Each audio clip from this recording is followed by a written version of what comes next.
అనకాపల్లి జిల్లా మాడుగుల నియోజకవర్గం ఎం అలమండలో యూరియా కోసం రైతులు ఎదురు చూస్తున్నారు. క్యూలైన్లో చెప్పులు, పాస్ పుస్తకాలు పెట్టి యూరియా కోసం పడిగాపులు గాస్తున్నారు. రైతులకు సకాలంలో యూరియా సరఫరా చేయడంలో ప్రభుత్వం విఫలమైందని మండిపడుతున్నారు.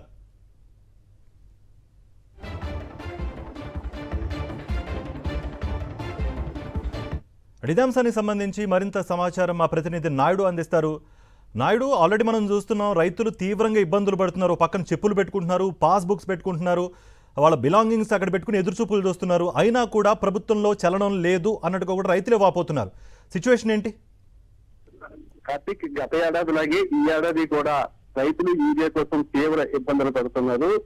వచ్చిన స్టాక్ తక్కువ కావడంతో రైతులంతా కూడా యూరియా కోసం ఎగబడుతున్నారు. యూరియా బస్తాల కోసం రైతులంతా కూడా ఈ లైన్లో నిలబడి చెప్పులు, పాస్ పుస్తకాలు, గోల్ సంచులు పెట్టుకునే పరిస్థితి అయితే అనకాపల్లి జిల్లాలో కనపడుతుంది. ముఖ్యంగా అనకాపల్లి జిల్లా వ్యవసాయ ఆధారిత జిల్లా. ఈ పాటికే రైతులకు కావాల్సిన యూరియాను ప్రభుత్వం సరఫరా చేయాల్సి ఉన్నప్పటికీ కూడా ఇప్పటికీ కూడా వాళ్ళకి యూరియా అందని పరిస్థితి నెలకొంది. ఇప్పటికైనా యూరియాను సరఫరాని అనుకున్న స్థాయిలోనే సరఫరా చేయాలని చెప్పి రైతులంతా కూడా ప్రభుత్వాన్ని డిమాండ్ చేస్తున్నారు. మరికొన్ని చోట్ల అయితే యూరియా కోసం తోపులాట్లు, మరికొన్ని చోట్ల రైతులను కొట్టుకునే పరిస్థితి కనపడుతుంది. గత ఏడాది యూరియా కొట్టుతో తీవ్ర ఇబ్బందుల పడిన పరిస్థితులు దృష్టిలో పెట్టుకొని ఈ ఏడాది సకాలంలో రైతులకు యూరియాను అందించాల్సి ఉన్నప్పటికీ కూడా ప్రభుత్వం ఇప్పుడు మొగ్గు నిద్రపోతుందనే విమర్శలు కూడా వ్యక్తం అవుతున్నాయి. కేవలం కొన్ని చోట్ల యూరియా బస్తాలు వచ్చినప్పటికీ కూడా అవి తెలుగుదేశం పార్టీ నాయకులకే ఇచ్చుకుంటున్నారు తప్పితే నిజంగా రైతులకు అందే పరిస్థితి కనపడలేదు. మరికొన్ని చోట్ల తెలుగుదేశం పార్టీ నాయకులు తమ అధికార బలంతో యూరియా బస్తాలను తీసుకుని బ్లాక్ లో అమ్ముకుంటున్న పరిస్థితులు కూడా